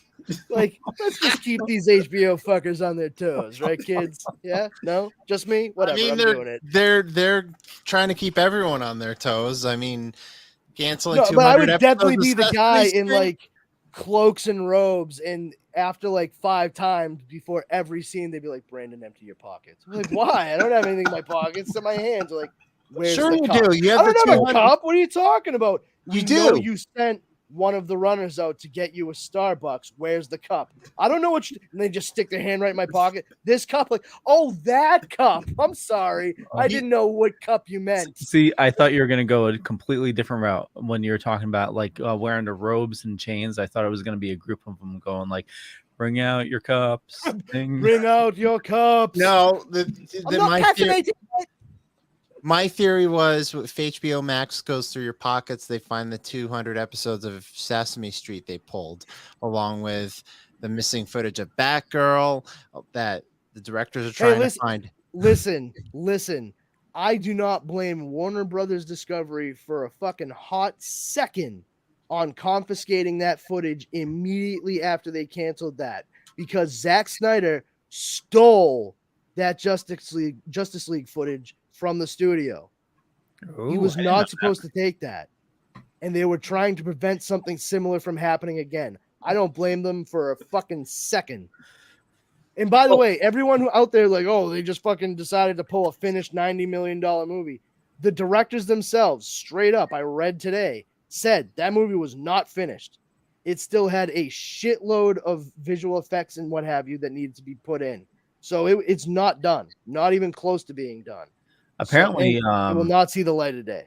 I read today that HBO is rumored to have funeral screenings of it. So apparently they're airing, they're showing what was filmed, the footage. And killing the people who see it. No, they were showing it. You lived a good life. How are they doing that if no one can access the footage? They have the footage. Yeah. The directors couldn't get access to it because they confiscated it. Oh, it's them showing it, not the directors. Okay. Yeah. It's HBO showing it to the people that worked on the movie. Oh, okay. Yeah. But like, here's the thing. Like, I'm not trying to like stand up for like Big Brother over here. Like, they're a multi-billion-dollar corporation. Yada yada. It's just when you look at this like gigantic merger, this just happened. So these things that everyone right now is like, they're screaming doom and gloom and, oh, it's the end of Warner Brothers and this, that, and the other thing. Like, give it a little bit of time. This is growing pains. This is what happens when you have, huge like mega conglomerations going on.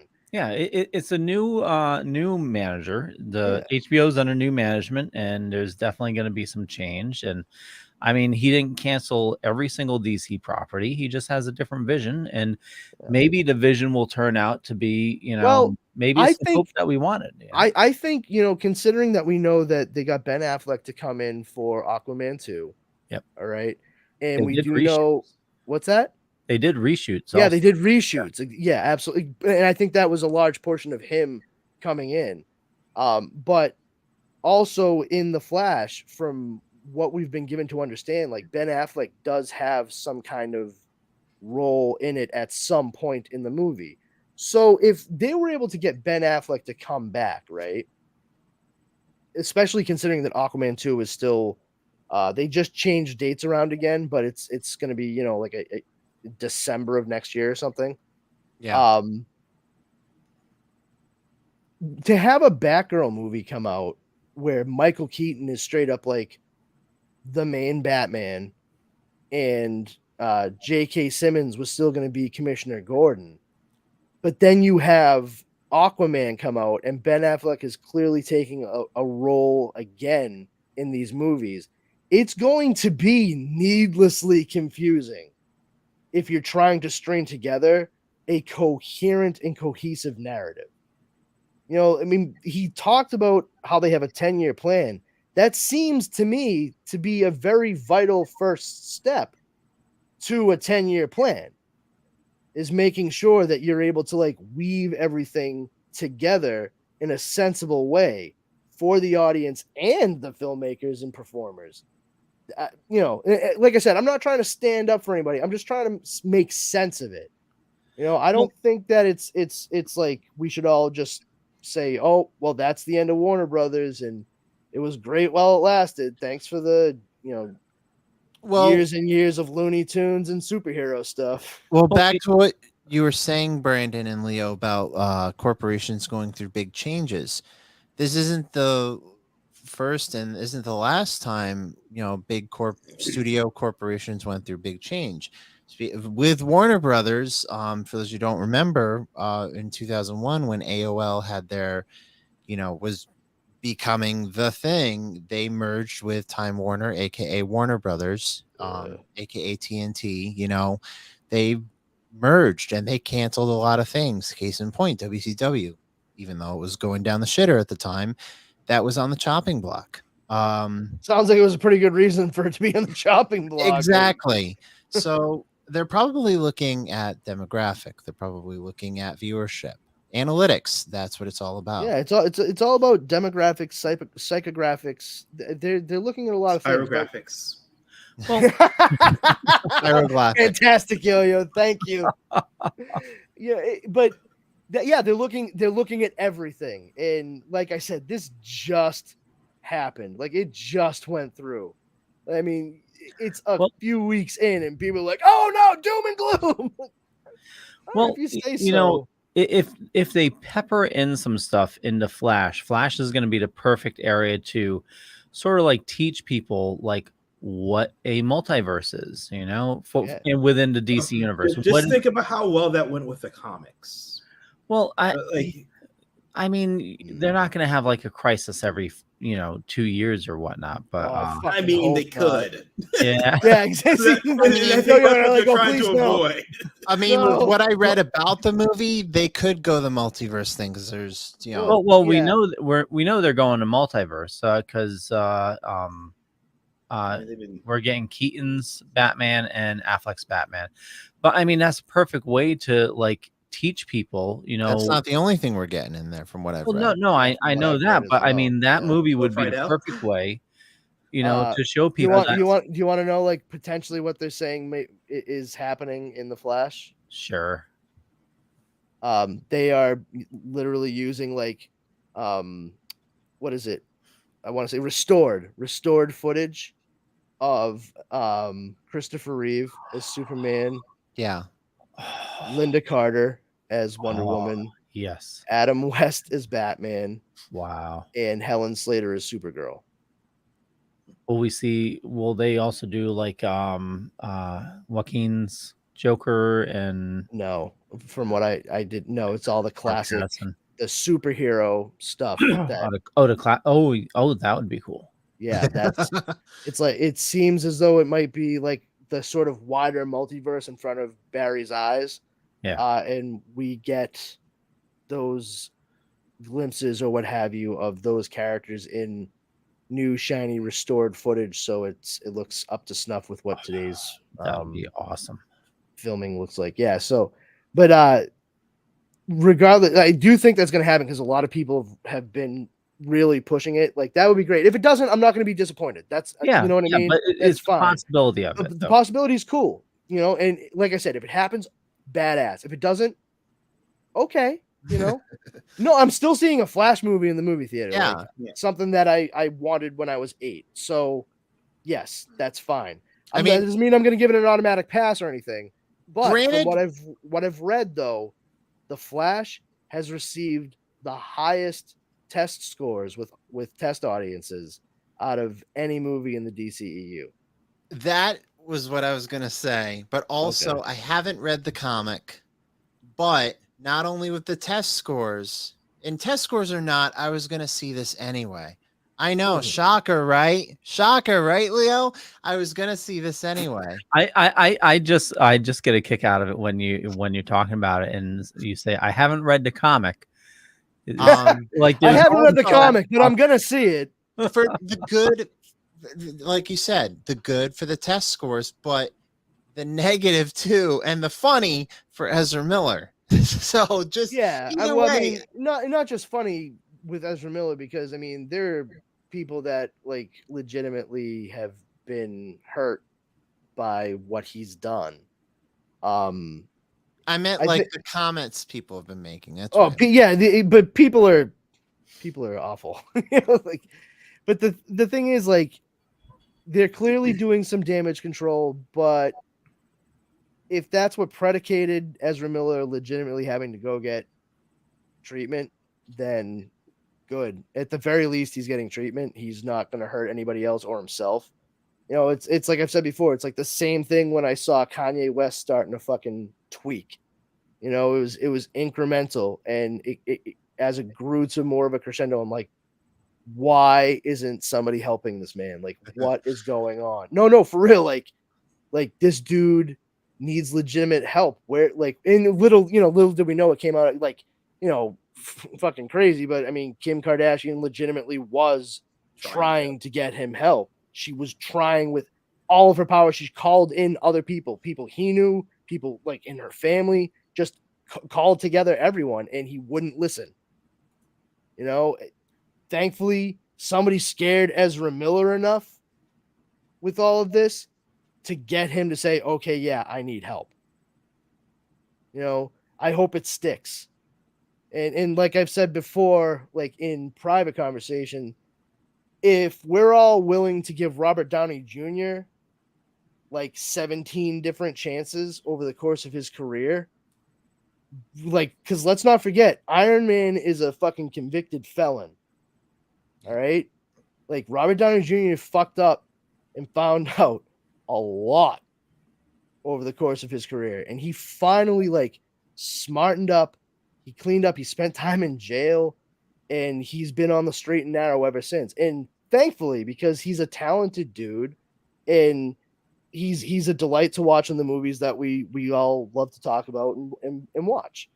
But, if we can do that for him, why can't we do that for, Ezra Miller or Kanye West? Even not even that Kanye West has hurt anybody. You know what I mean? Just, I don't want him to hurt himself. Like, for real. Like, I legitimately every once in a while stop and like, oh, Kanye is doing okay.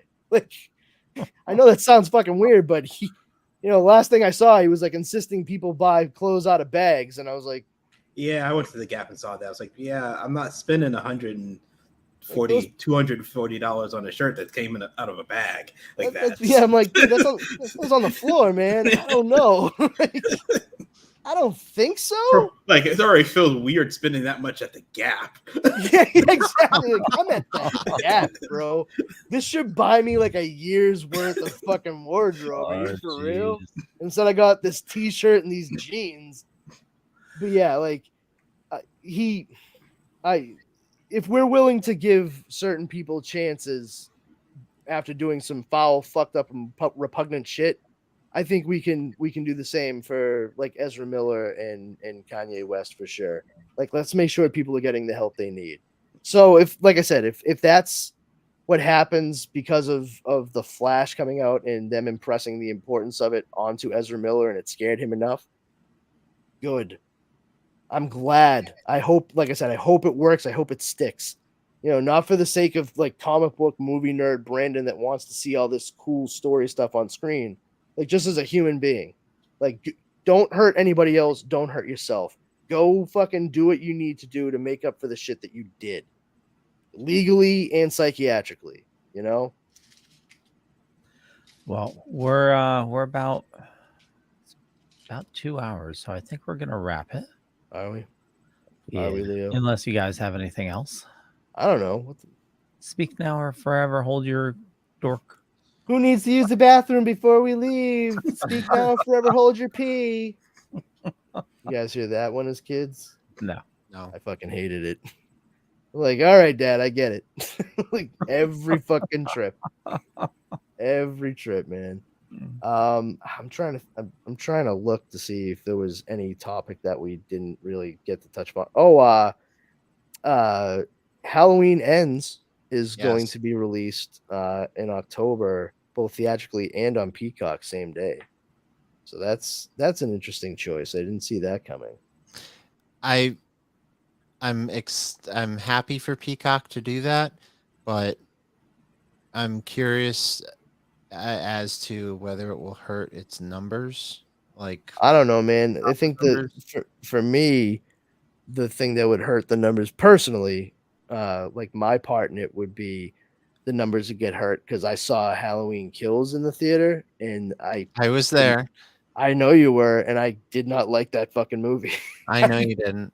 I was like, that movie was about 45 minutes too long. As like I said before, I'm a big fan of the Halloween franchise. And I'm really looking forward to what Halloween Ends does. I'm not Yeah, but I mean, they took what amounted to be like a really cool continuation of the very first movie, and then just turned it right back into fucking Curse of Michael Myers, man. Like, yeah, but I'm liking what Evil Dogs Tonight. Oh, I so like weak. It's I like like watered what- down ketchup, weak sauce.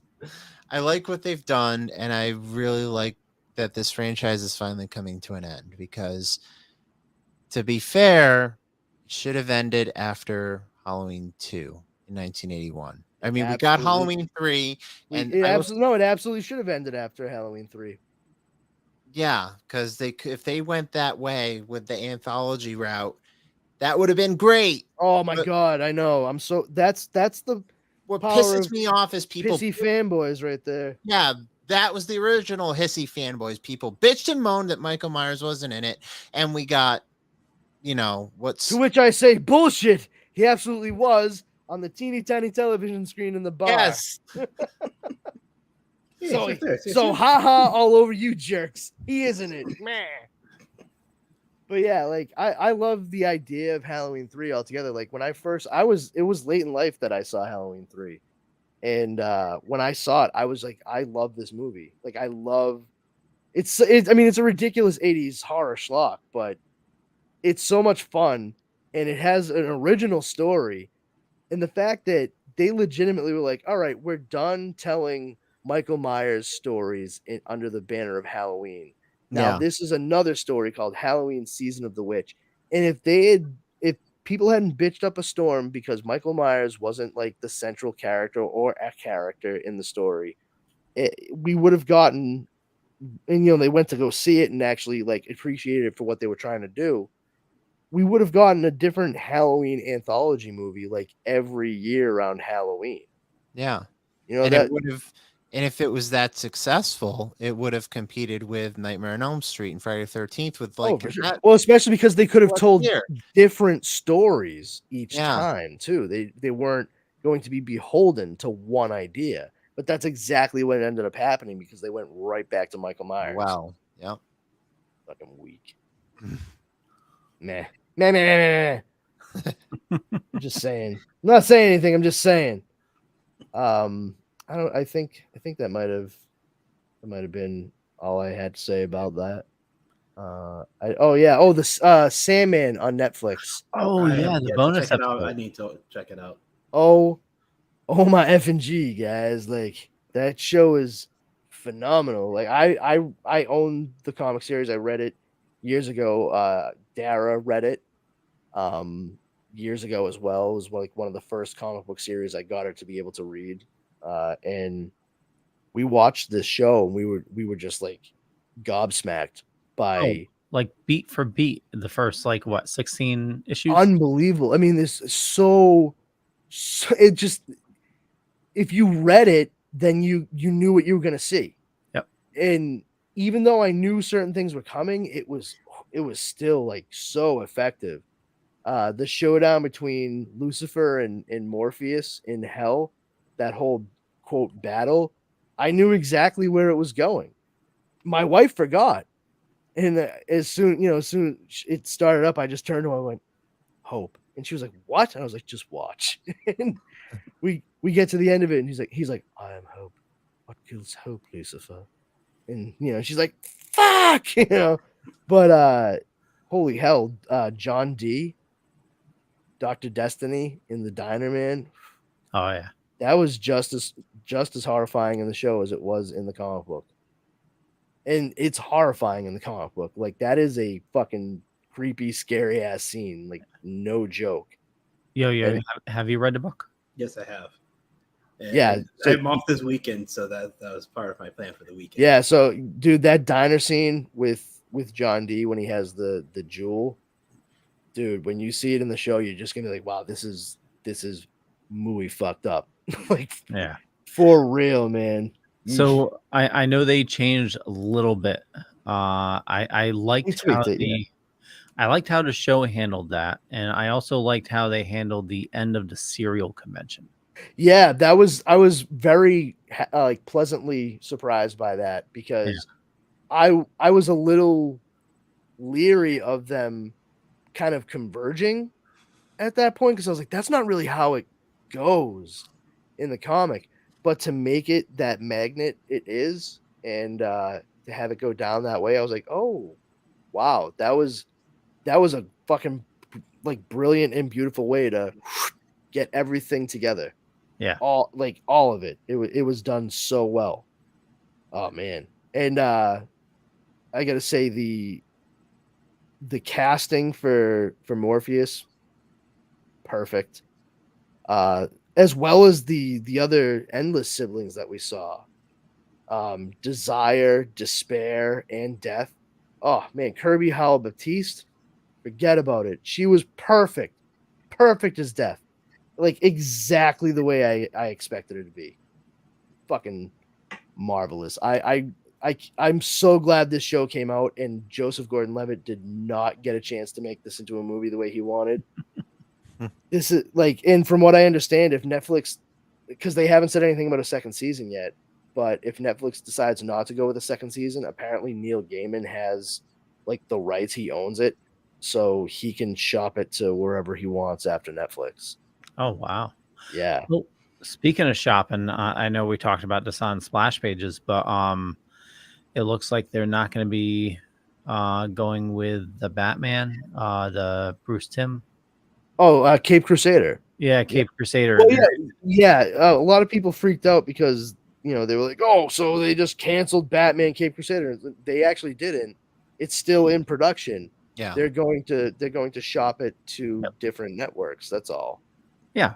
So we're still gonna get it. It's just maybe the last couple episodes may change, but we don't know what they would have been anyway. And but yeah, you'll get them saying I'm Batman instead of I'm the goddamn Batman. That's all. Yeah, and I mean on HBO they could have had a scene showing what real heroes do. Oh Jesus. Did anyone see the finale of Only Murders in the Building? I did, yes. I did, man. It was really good, and I freaked out for a second there in the last units. I was like, "What? No!" I wasn't expecting. I was like, to show up. "Yeah, it's fine. It's fine." Oh no, I don't think it's fine. I don't think it's fine at all. And I was like, "Yep, arrive, show up, leave." Yeah, but it was done very, very well. And wait. I haven't seen it yet, but is it a third person that shows up?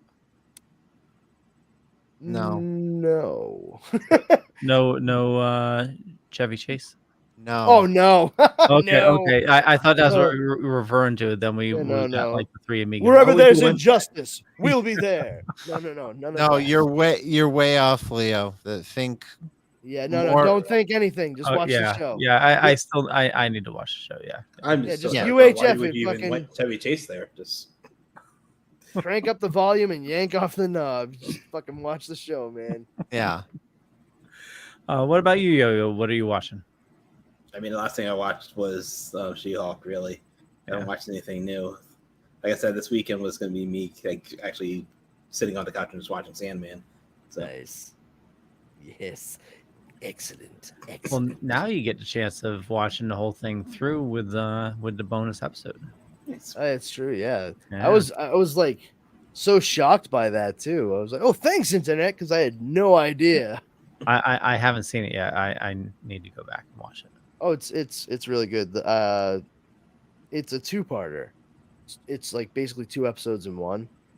And this is not like spoiling it, but the first part is animated, and it's the cat issue from Sandman. You can spoil it for me. I canceled Netflix. Oh, yeah, no, I'm just but other people out there, I don't know, I'm just trying to be a little mindful. But it's there's a cat issue. Okay, I probably didn't read it. Well, when you see the episode, you might remember it, honestly. Okay. And then the second one has to do with Calliope, the Muse. I don't know if you remember that one.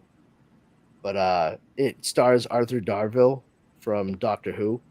He played Rory. And Derek Jacobi is in like the first few minutes of it. He's excellent English actor. He played like the immortal that begat vampires and werewolves in Underworld. I don't know if that. Yeah. He was in I, Claudius. If anybody ever watched fucking Masterpiece Theater in the 70s, I don't know. Oh, yeah. Oh, that guy. He was in the show Vicious on BBC with Ciarán McKellen. He's been in a lot of stuff over the years.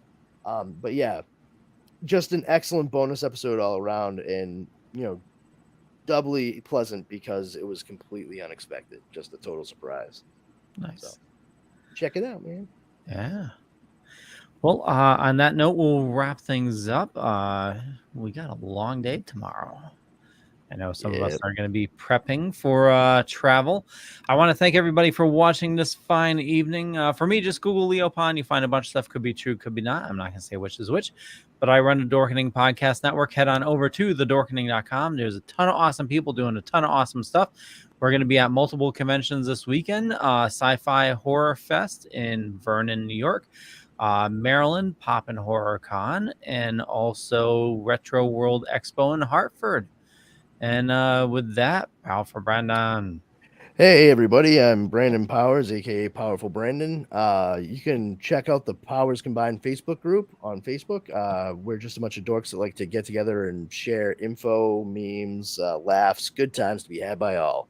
Our number one rule there is don't be a jerk. If you violate that, we will boot you immediately. You can follow me on social media on Twitter at Brandon's Powers and on Instagram at This Brandon Has Powers. You can find me here every Wednesday night at 9 p.m. Eastern Standard Time on the Dorkening Wednesday Night podcast. And I am also doing 2 podcasts that come out bi-weekly every other week.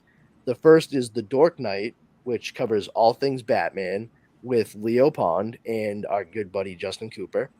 And then the second one is Comics Paradox, in which we discuss what ifs, Elseworlds, alternate reality tales, different story arcs, storylines.